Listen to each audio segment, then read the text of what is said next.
What ancient philosophy teaches us about modern relationships? If a Stoic is to live in accordance with nature, they should not deny themselves love. In contemporary English, the term love encompasses a wide array of meanings, influenced by the dynamics of the relationships involved. There's romantic love, eros, familial love, philostorgia, platonic love, philia, and unconditional love, among others. Additionally, it can carry negative connotations like obsessive or unrequited love. Epictetus once said, "If someone is incapable of distinguishing good things from bad and neutral things from either, well, how could such a person be capable of love? The power to love, then, belongs only to the wise man." The myth that Stoics reject emotions and lack the ability to feel or experience love is an old misconception that they've struggled to dispel. This includes the mistaken belief that all Stoics avoid falling in love because they fear it contradicts their philosophy. This, however, is incorrect.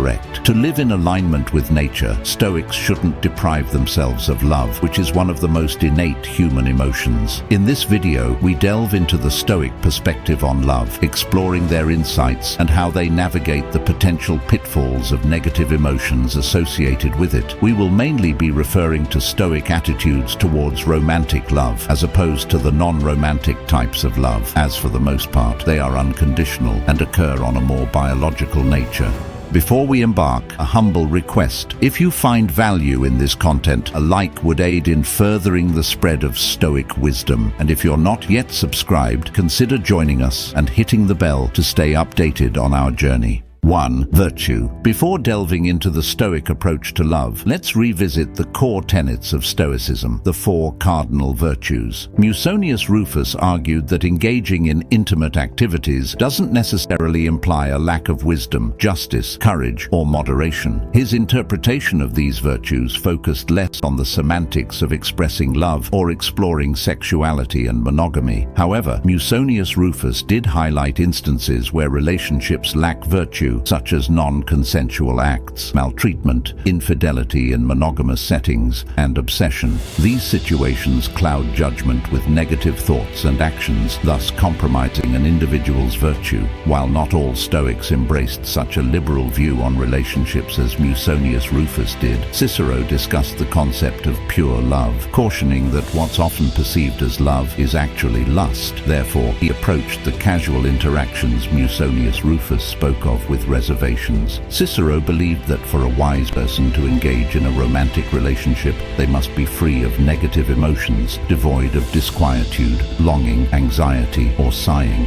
It's crucial as a Stoic or someone interested in Stoicism to debunk the misconception that Stoics shun human affection. Stoics prioritize virtues above all else, viewing other positive emotions outside the virtues as preferred indifference. Romantic relationships, and even lust when approached correctly, can align with a virtuous life, provided they're consensual, mutually beneficial, and don't hinder living in harmony with nature. Nevertheless, Stoics emphasized that a person can lead a fulfilling, virtuous life without a romantic partner. 2. Eudaimonia, with good spirit. The Stoics approached love and passion with caution, recognizing a delicate balance between rationality and irrationality. In Stoicism, true happiness, or eudaimonia, is attained through apatheia, a state free from fear, pain, and other negative emotions, as well as from desire or excessive passion. There's a concern among Stoics that intense romantic relationships might hinder eudaimonia by stirring tumultuous passions and extreme emotions. While love is integral to eudaimonic life, Stoics advise against a love that fosters overindulgence, greed, or excessive passion, which could undermine their adherence to virtue. 3. Stoics about pleasure. Marcus Aurelius once said, "Accept the things to which fate binds you, and love the people with whom fate brings you together, but do so with all your heart." Love is often associated with pleasure, and as previously mentioned, romantic love is considered a preferred indifferent. It's enjoyable, but not essential for a fulfilling life. However, the Stoics recognized the significance of pleasure and sexual exploration, particularly in the initial hormone-driven phase of romance. Indeed, the physical aspect of a relationship distinguishes romance from mere friendship, making it necessary. Yet, for Stoics, a virtuous relationship is characterized by mutual mutual love and commitment, grounded in trust and friendship. Stoics were keen to emphasize that casual relationships centered solely on physical desires or the pursuit of pleasure lack depth and fulfillment. Such relationships contradict the Stoic concept of apatheia and should therefore be avoided. 4. Unrequited love.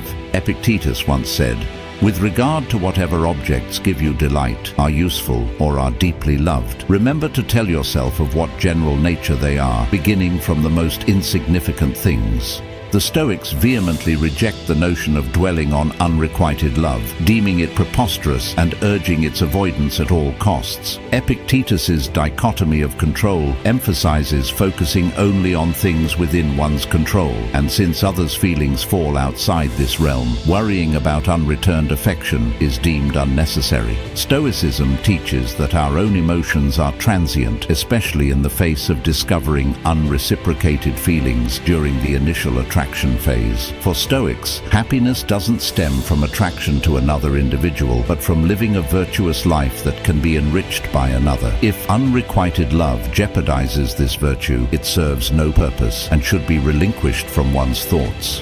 5. Love and loss. Seneca once said, "You have buried someone you loved. Now look for someone to love. It is better to make good the loss of a friend than to cry over him."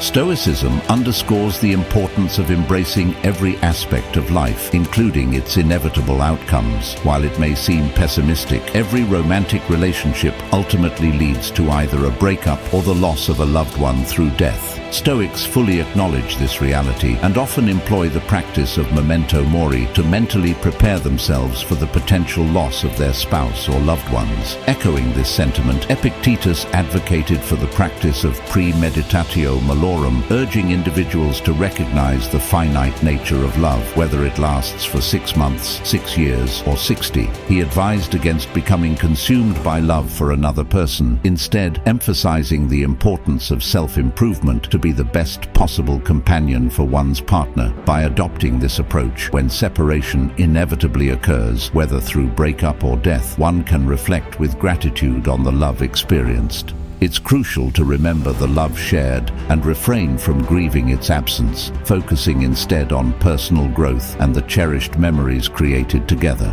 6. Final thoughts. Opinions on love and relationships are as diverse as the individuals who hold them, shaped by personal experiences, ethical beliefs, and societal norms. Some may appear cynical or romantically idealistic, while others may adopt conservative or liberal stances on relationships. Even within Stoicism, there exists a spectrum of views, particularly between Athenian Stoicism and the Roman Revival, where a conservative shift in attitudes towards sexuality and marriage occurred.